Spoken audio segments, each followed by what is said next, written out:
Hello and welcome to the Indy Author Podcast. Today my guest is Jane Gorman. Hey Jane, how are you doing? I'm doing great. How are you, Maddie? Thanks for having me here today. It is my pleasure. I'm doing great. So just to give our listeners a little bit of background on you, Jane Gorman was born in Canada to an English father and a Polish mother. The family moved to the United States only a few years later, where Jane grew up in Cherry Hill, New Jersey. She worked briefly in academics after completing a doctorate in cultural anthropology, then became a diplomat with the U.S. State Department representing U.S. interests at international organizations. Jane was a Fulbright Fellow at Warsaw University, a Woodrow Wilson Institute Junior Scholar, and an American Association for the Advancement of Science Diplomacy Fellow. After settling down with a job in the National Park Service, Jane turned her pen to subjects long near to her heart, murder and mystery. Her first novel, A Blind Eye, is set in Poland.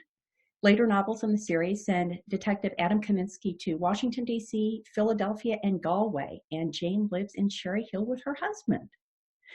Today we're going to be talking about judging a book by its cover, and we're going to be talking about, among other things, the three primary aspects of a cover design: the title, the cover, and the back cover description. I'm super excited to be having this conversation with Jane, who has beautiful covers for her books.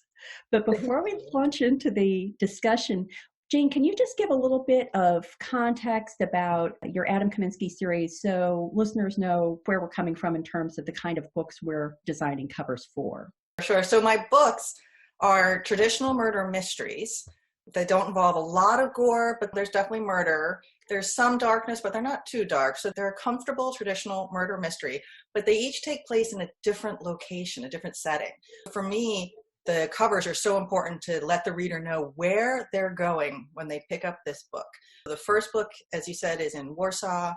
I have two books that are set in the United States, in Philadelphia and Washington, and later books go to Galway. I have a book on a cruise, and then my most recent one is in a village in the south of France. So it's the context of a murder mystery that travels the world. Excellent. I do not have your books themselves here, but I do have a postcard I got at an author event of Jane's lovely covers. And describe a little bit how you've reflected what you just described about the Adam Kaminski mysteries into the book cover design. Sure. The way I work with my book cover designer is I will send him photographs of the places that I'm writing about, because they're all places that I've visited repeatedly or frequently. And that will give him a sense of the location, a sense of the place. He then, in his great genius, and this is not my genius, he turns that image into a cover that really depicts the feel of the book. What he'll do is he'll incorporate an element of the murder. I can hold this one up because this is my favorite, What She Fears. This is the one set in Galway. And what he did was he took the image of the long walk in Galway, and I had sent him my photograph of that. He didn't use my photograph, I guess. My photograph wasn't good enough. But he found one that he had the rights to. And then he incorporated this pink scarf, which is the murder weapon in the book. So each book includes an image of the place. Here's another one. This one is in Washington, D.C. And there's a bullet hole, because this book involves death by gunshot, by bullet. So again, an image of the location, and then an element of the murder, of how it happened. Is that a spoiler at all? If someone examined the cover very carefully and saw the scarf, would that be a spoiler at all?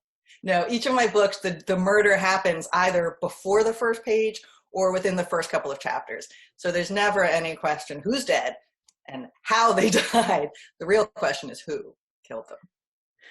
That's a great benefit of being an indie author. You also independently publish your books, because I have heard horror stories of traditionally published authors whose cover designer has put something in the cover that, if a reader really examined it closely, would give away the punchline, which could be an Easter egg depending on how subtly they've done it. That's true. And it's funny, I know we're going to talk about titles soon, but titles can be too, because it's so tricky to come up with a title that gives a feel for your book, and you kind of want to give something away, but I want that title to be a mystery as well, until about halfway, three-quarters, maybe even towards the end of the book, where the reader says, oh, that's what that title is. Do any of your titles come from epigraphs that you include in the beginning of your book? No, and I thought about doing that, but most of my titles come from poems that I don't have the rights to publish. But you are able to use the quote for it from your title. Yeah, because either it's Legally. slightly modified or it's just 3 words. Describe a little bit how you found your cover designer and how you work with that person. Spent a lot of time looking for just the right cover designer because as we're talking about, the cover is so important. People really do judge a book by the cover. I can't emphasize that enough for any indie author. So I started first by looking at other books that I liked. Obviously, if you find a cover that you like, find out who designed that cover. I also went to contests. There are a lot of contests out there for cover designers. So go and see who's winning these contests. And sometimes it might not be the person who won. You might see someone else submitted for that contest, but you just love their style. You love their look. And that could work for you. So that's what I started doing. I started for maybe 6 months just tracking book covers that I liked, contests of cover artists and cover art. And that's how I found my cover artist. I realized that after a few months, whenever I found a cover that I liked, it was him. It was the same guy. Oh, no kidding. That's a nice recommendation. Yeah, and it was the perfect fit for me. Now, I know he does so many different kinds of covers, so there may be someone out there writing a cozy mystery, something completely different, and they love his work as well. But I know I love his work. Bookfly design. Mm-hmm. I think that the question about judging a book by its cover, it's easy for an author to poo-poo that notion, but think about what one does as a reader. Mm-hmm. That there's no way, if you're scanning for books in a bookstore or on a retail site, that you open every one up and read the blurb and then read the first few pages. No, your first cut is always glancing at the cover. I had Lisa Reagan on the podcast a couple of episodes ago, and we were talking about how book covers often telegraph something very important to a reader. Mm-hmm. We were making jokes about the creepy house in the woods cover type, or the woman running away with the red jacket type. Mm-hmm. And an author who's going to a traditional publisher, or even one who's trying to pick their own cover, may shy away from doing a cover that is similar to one that's out there. But I think it's sending a really important message to the reader saying, oh, if you liked this book that had the creepy house in the woods, you're very likely to like this book that has the creepy house in the woods. That is a great point. That is a really good point. Now, I don't know if my cover designer was influenced by other books, to be honest. I mean, I know that I liked the books that he did that I chose. That's why I chose him. But the covers are different from the ones that he had done previously. But that's such a good point. It conveys a style, a tone. Like you said, like you like this author, then you're going to like this. Absolutely. And especially when the setting is so important in your books, mm-hmm. and the covers also give a sense of that without hitting the browser over the head with it, that the location is incorporated in a very nice, subtle way in them. And I do also like the touches, like the scarf wending through the letters and What She Fears. Yeah. For Snakes and Ladders, my cover designer, who is Juan Pedron, had done this effect of laddering the letters in ladders. So that they're sort of offset a little bit. That's good, except I did have the cover rejected once by one of the publishing platforms because they said there was something odd going on with it. I said, no, that's intentional. So you have to face those kinds of things. But similarly, the O in iron mm-hmm. is an iron ring. Yeah. I had gotten my cover designer for the Lizzie Ballard thrillers through 99 Designs. Mm-hmm. And unlike the Anne Kinnear novels, where I had a really clear idea of what I wanted the cover to look like, I had no idea. So I ran this contest on 99 Designs, and it was a blind contest, which means that the designers who were submitting designs didn't see each other's work. In an open contest, which I did, for example, for the indie author logo, everyone's seeing everybody else's designs. And so if you have a pretty good idea of what you want, you can start liking the things that are closest to what you like. And then everybody goes to that because they know you like it. But with this, I had no idea. So it was a blind contest, and I put up the title and a description and so on. You can imagine if it was called Rock, Paper, Scissors, I got a lot of really overt rock, paper, scissors submissions. But I really liked the cover design one did for Rock, Paper, Scissors because it incorporates the rock. The rock actually is the background of the cover. And then on the back, there's this little slip of paper for the paper. And then similarly, the letters and scissors are cut to reflect the scissors. So one thing I really appreciated was that it was subtle. And again, it's kind of like an Easter egg. This is a good Easter egg for a reader that if they're looking carefully at the cover, they can say, oh, I see what they're doing there, which is kind of fun. Yeah. I like doing that with other people's covers. Absolutely. Yeah, it's funny. So my first cover is similar. I think when I hired him, I told him that I wanted to highlight the place. That for me, the sense of place was important. I gave him a sense of color. I had this vision. Whenever I write, each of my books has a color in my mind. So I gave him a sense of the color, the title. I told him the storyline, obviously. And he came up with this concept. So this is the first one. And in this book, the victim dies by drowning. So there's a hand floating in water and her hair is fanning out.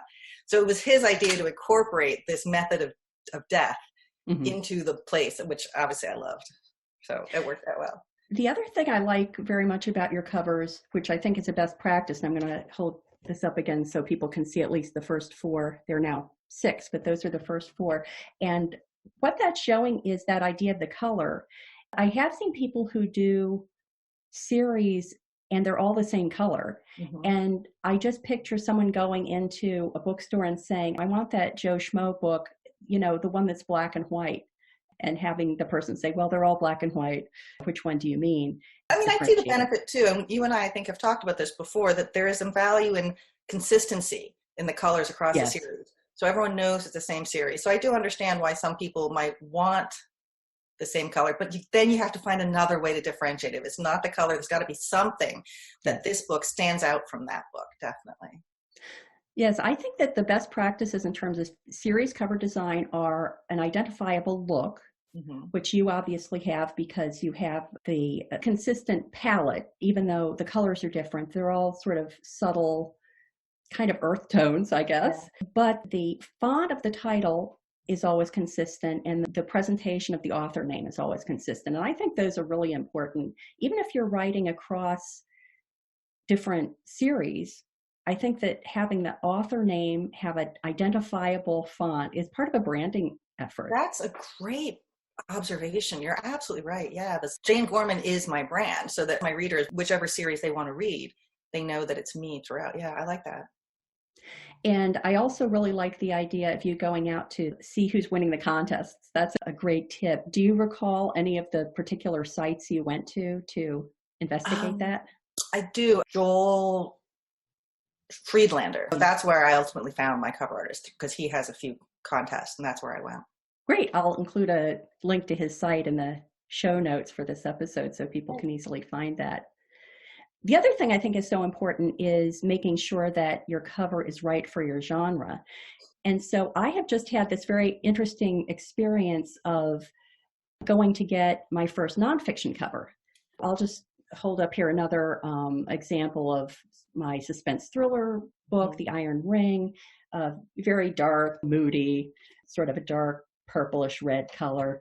And then I went to another cover designer named Lance Buckley to get my cover for Taking the Short Tack. Totally different, you know, very bright, cheery, can-do kind of colors. So that was interesting to see how much can be telegraphed. The font is very straightforward and no nonsense. Yeah. It was interesting to see how much can be telegraphed just by the Absolutely. design choices you make there. Oh, it's so true. I am not an artist, except by words maybe, but I'm not an artist. But an artist really can convey so much through even just a type of font that's used, like you said, can convey the theme, the tone, the feel of the book, mystery, nonfiction, whatever it is. Absolutely. And I'll just reiterate again, as I often do, that book cover design is not one of those things that the indie author wants to do themselves. Do not pull up PowerPoint. Do not even pull up BookBrush or Canva or something like that, because people who have an eye for these cover design issues, it's as if they were going to write a novel and they just decided, oh, well, you know, I can make a nice cover and I'll just slap together a novel. Yeah. No, it's our job as the author to slap together the novel, and it's their job as the cover designer to put a fabulous package on it. Very different, yeah. The one caveat I have to admit to that is that when I was doing the Ann Kinnear suspense shorts, I couldn't afford to invest the same amount of money that I would invest in professional cover design to the scale that I would for a novel-length book that is also going to be a print book.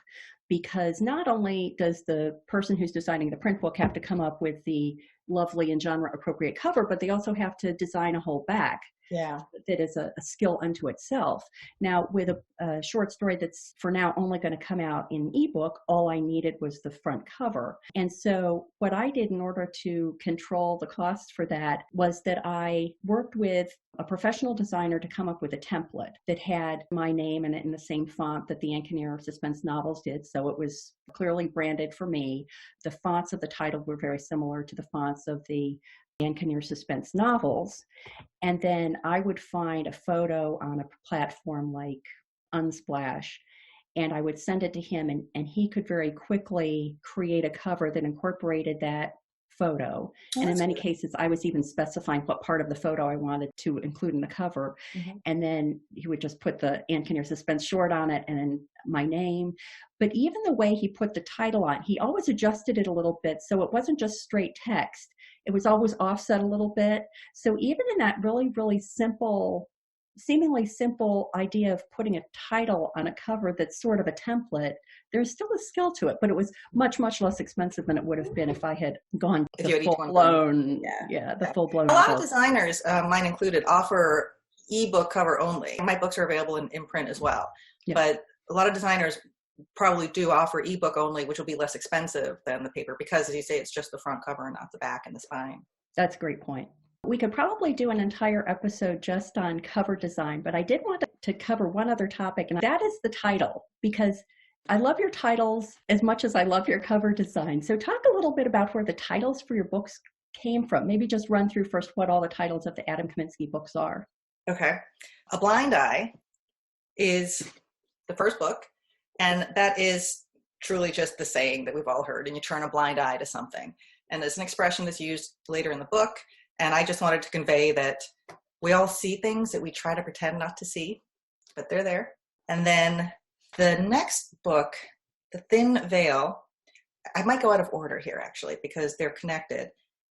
A Thin Veil and What She Fears are pulled from the same poem, which is an E.A. Robinson poem that I love about a marriage where the woman is being abused. And everyone in town knows it. They can see it, but they pull a thin veil between what they can see and what they pretend is happening and what she fears. In fact, those are both lines from the poem. So very similar to A Blind Eye, this idea that you kind of see what's going on, but it's there. It's in our community. People are killing each other, but we pretend not to see it. All That Glitters is one of my titles, and that also came from a poem, Richard Cory, whenever Richard Cory went downtown, and he's rich and thin and famous and everyone loves him. And then it turns out that all that glitters is not, in fact, gold. So all that glitters, again, this idea of deception, this idea of things aren't always as they appear. Pale Reflection, and I would love to talk about this title. This is my fifth book, A Pale Reflection. This is the cruise, because I struggle with that title. I had another title that I wanted, but I ended up with A Pale Reflection. And then my final one, this is my current book out now, The Bitter Truth. And again, I had two titles for that I was bouncing back and forth, but I ended up with The Bitter Truth.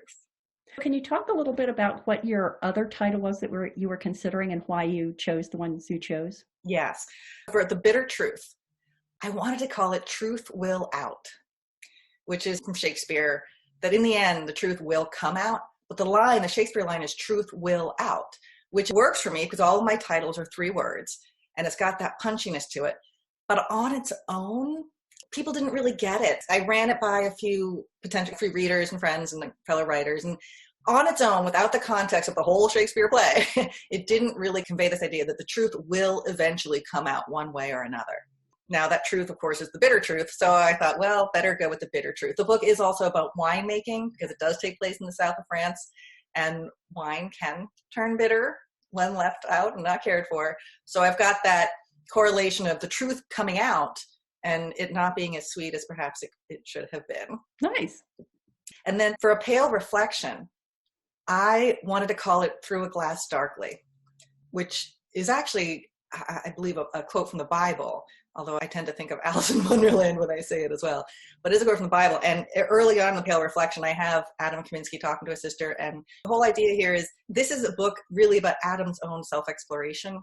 So he sees himself through a glass darkly. He doesn't really see himself who he really is. But in the end, I thought, okay, A Pale Reflection gives the same kind of idea, that he's looking in a mirror and he's not seeing clearly, and he needs to see clearly in order to figure out what's really going on. So we begin with a pale reflection, and then we end with something different. That's very cool. I love hearing stories about how people come up with titles. I've had books that I knew right away what I wanted to call them, and ones that I didn't, and you've helped me struggle through at least one of those. But when I started the Ann Kinnear suspense novels, I thought, she's a spirit censor, so I thought The Sense of Death, without even looking it up. I liked the title of Sense of Death, and I thought there must be other books out there with that title, which, much to my surprise, doesn't actually knock a title completely out of the park, because titles are not copyrighted, if I understand correctly. Right. But of course, you can get into other kinds of trouble if you just pick a title that's already out there.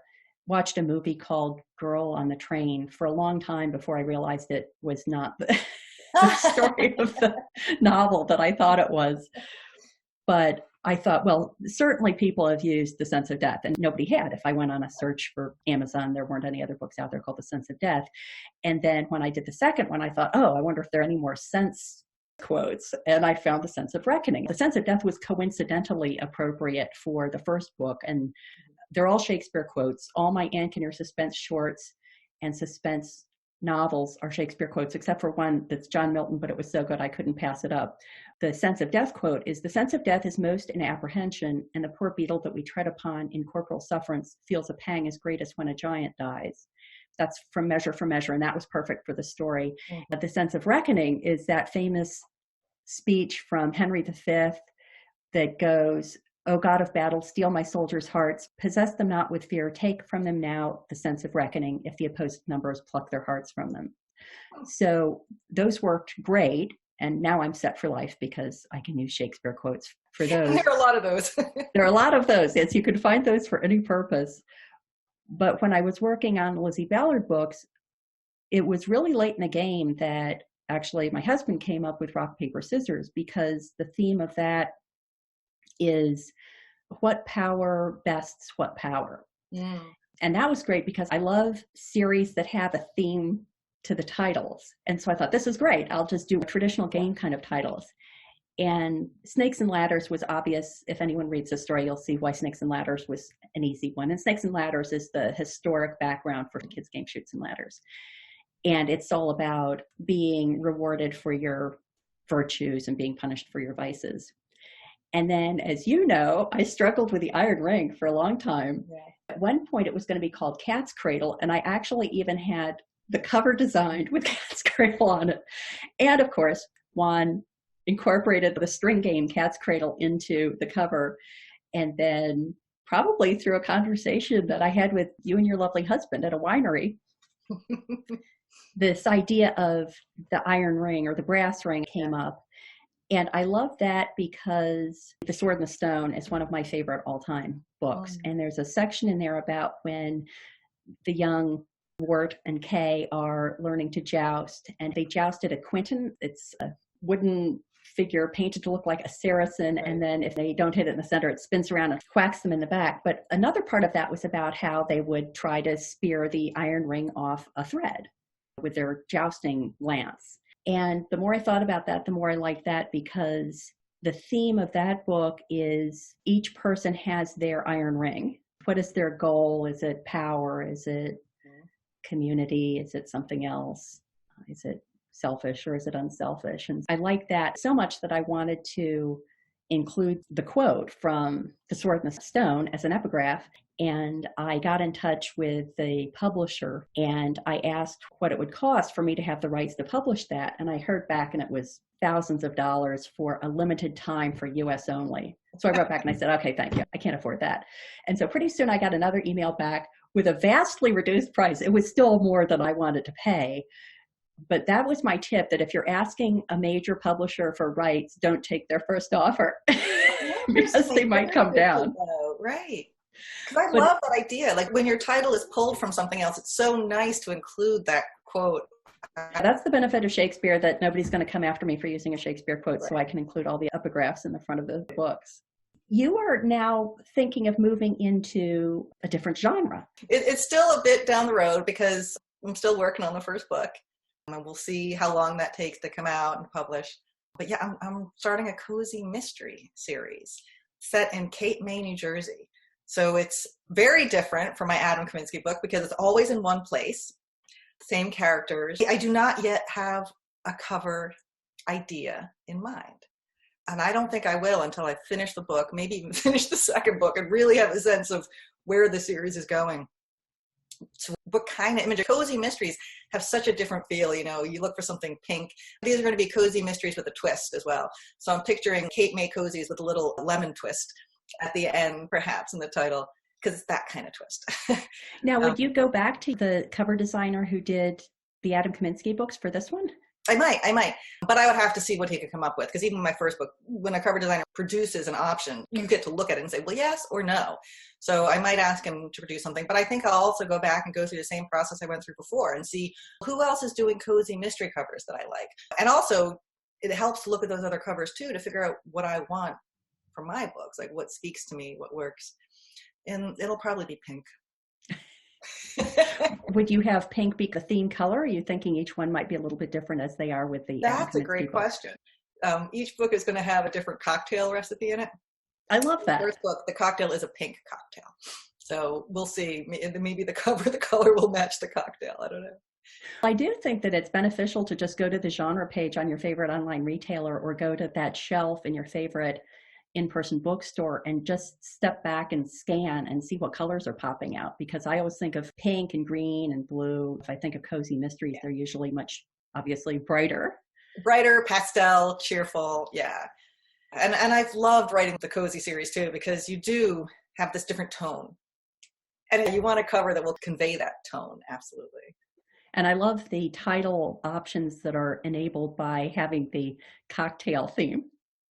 I think you could have a lot of fun with that. I think so. I'll be working on that over the next few months. Well, that is great, Jane. I think that we've uncovered lots of best practices for people who are at that point where they're looking for a book cover designer or they're thinking about what to name their book. So if people want to find out more about you and your books, where can they go to find that? Go to my website, janegorman.com. I am also on Facebook, Jane Gorman Author. I am on Twitter at the Jane Gorman. I'm on Instagram, Jane Gorman 1776. But you can get all of those from my website as well, janegorman.com. And lots of great travel photos, I believe. Lots of travel photos. Instagram specifically, if people are interested in that. Is Instagram mostly on Instagram, but I also put some up on Facebook as well. Okay, great. Well, thank you so much, Jane. This has been so much fun. Thank you, Maddie. It really has been fun.